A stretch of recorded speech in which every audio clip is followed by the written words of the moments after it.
Hey everybody, it's Ozark Tim here with the moon right above my head right there. See it there? Right by my little fluffy thing. You like my hat? It's got deer on it. And man, there's a lot of deer here. A lot of deer roadkill. It's probably why there's a lot of vultures. In fact, when I moved here, I started calling it Vulture Vista because there's so many vultures circling overhead. They have two species. One's the red-headed ones that have the red bald head. Those are turkey vultures in Oregon. And apparently, I just learned this, but apparently they're only in Oregon during their breeding season. So that's why you see them like in the summer. I used to see them all the time kayaking up and down the Willamette River outside of Newburgh. I saw them along the shore, feeding and stuff. But here, man, you see them all the time flying overhead. I've seen them all throughout the year. And then I think in the other one's a black vulture. But man, they're everywhere. I have never been somewhere with so many vultures, or buzzards, as they call them. My grandson gets frustrated with me because I won't call them buzzards. And he and I we've had our go-arounds about the proper etiquette of calling things the right terminology. Anyway, when we were doing Civil War reenacting this weekend in Oklahoma, he was referring to the Union troops as blue bellies. Blue bellies.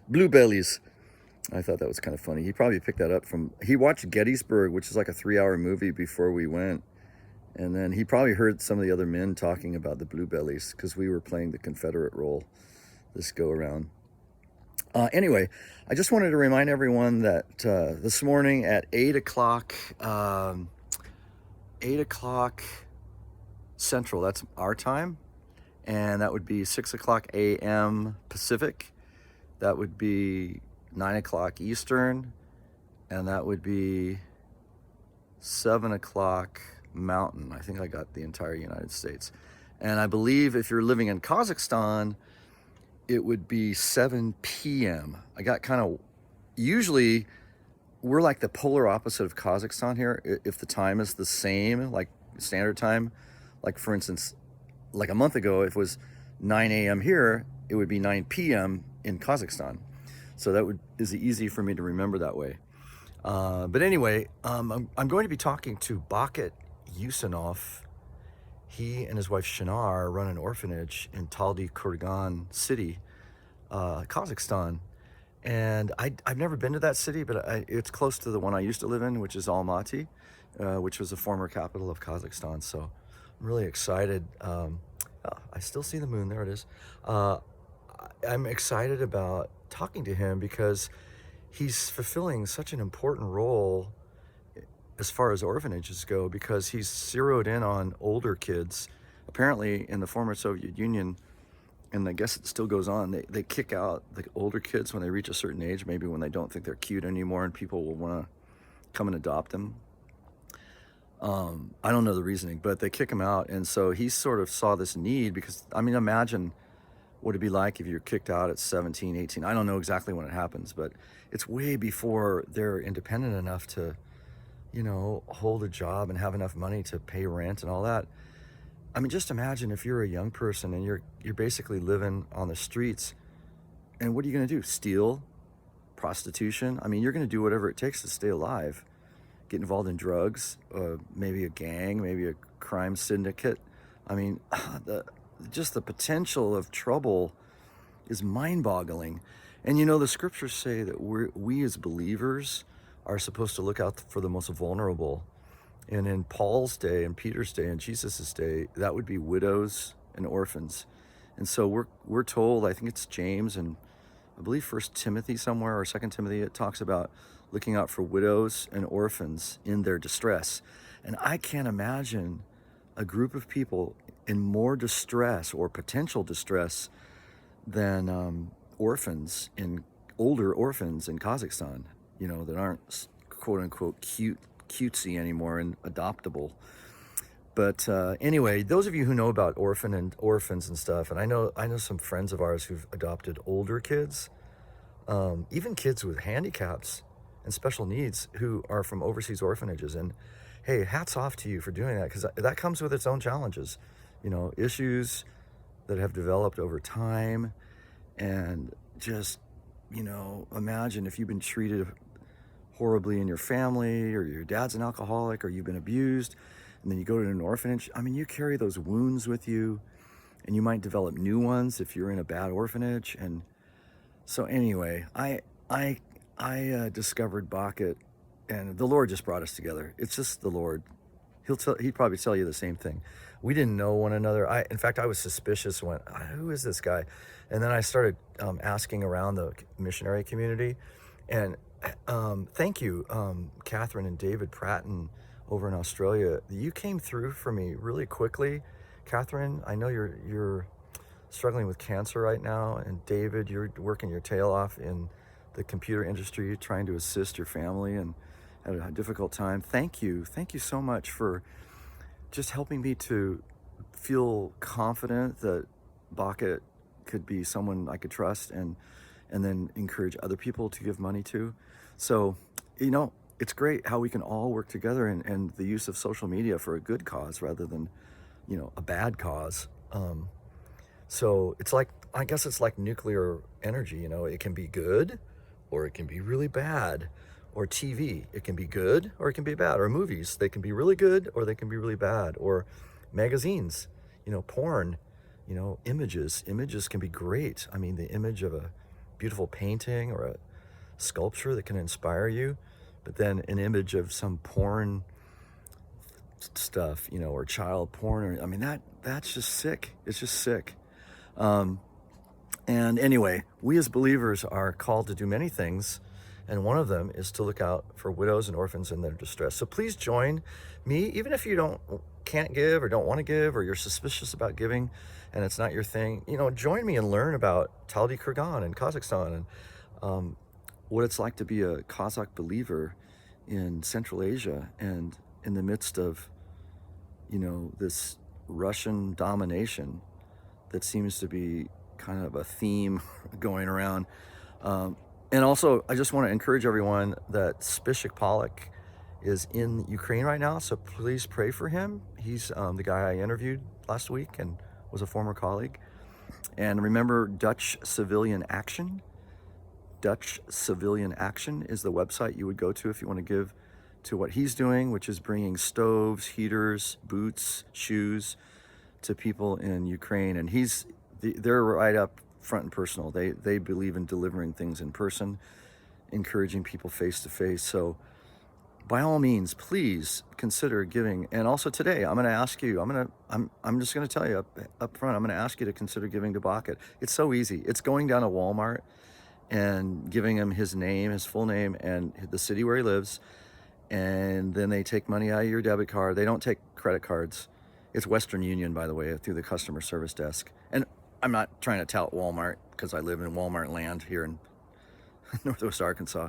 Benton, by the way, if you didn't know this, Bentonville, which is like 15 minutes from where I'm standing, is the international headquarters of Walmart. So Walmarts are everywhere, churches on every corner. It's a Walmart and church culture here, sort of. I mean, there's other stuff, mountain biking. It's a mountain biking mecca. I mean, you probably didn't know that. This is like the mecca for mountain biking. Look it up, Bella Vista, mountain biking. You'll see all kinds of stuff on YouTube. Anyway, that's for another day. But yeah, consider giving to those two ministries, and I know many of you have other ministries you give to, and you're fine. You need to add anything to your plate. I'm not twisting any arms.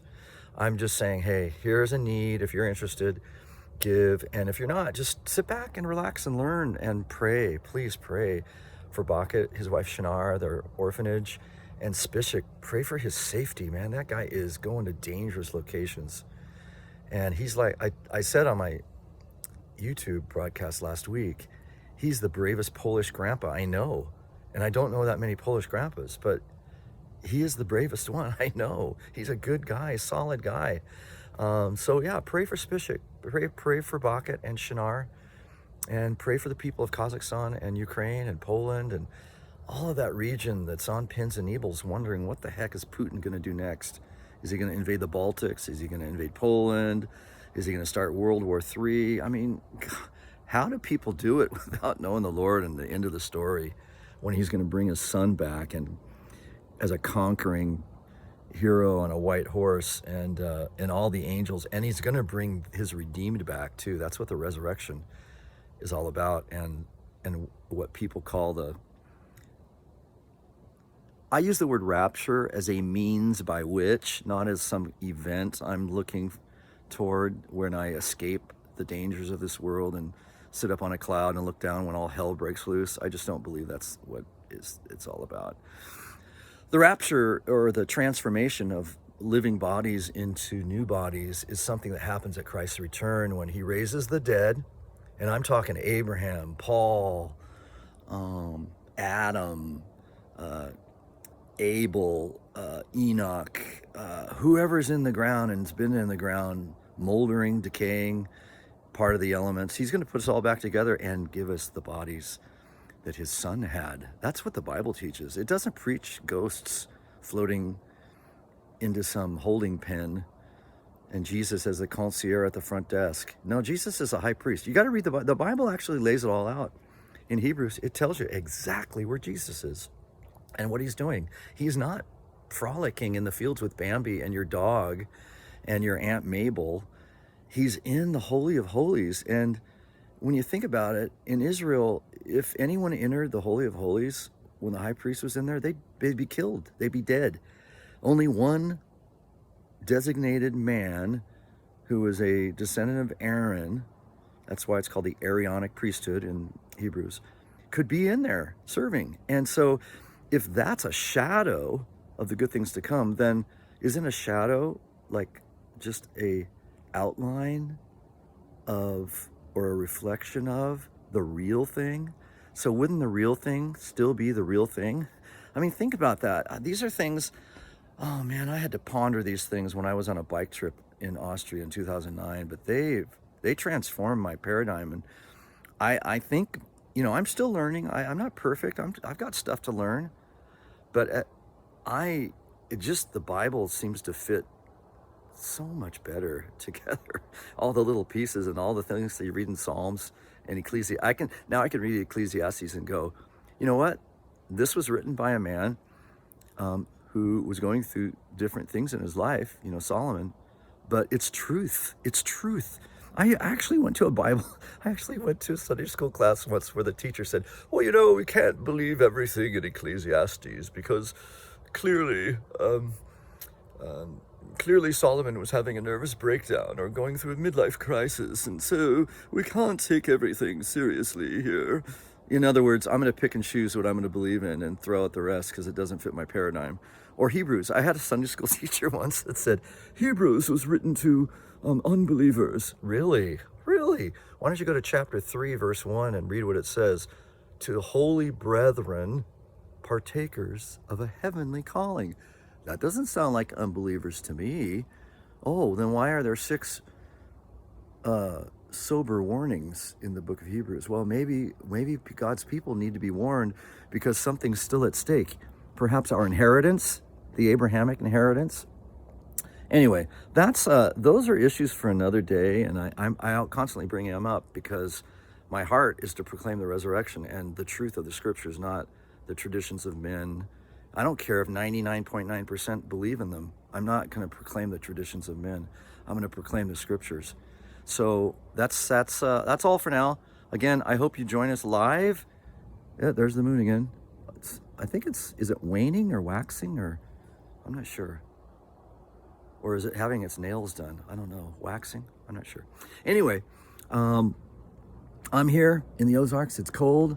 Oh, I have to show you something. I actually was sleeping in my tent last night because I'm trying out my gear and I have a down bag. I wanted to see what's it like to be in my down bag at about 24 degrees. So here's my tent.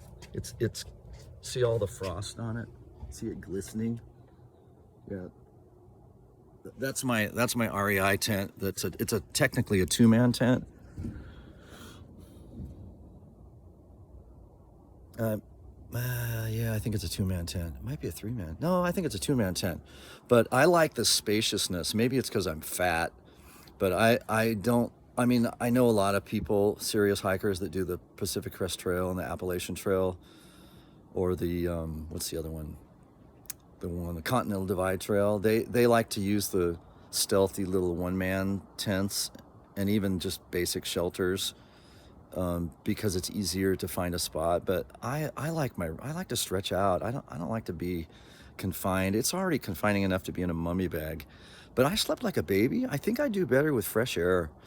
And you know, my wife is awesome. She's cool about it. Yeah, Tim, I understand your idiosyncrasies. So go play Pioneer Man out in your tent, and that's fine.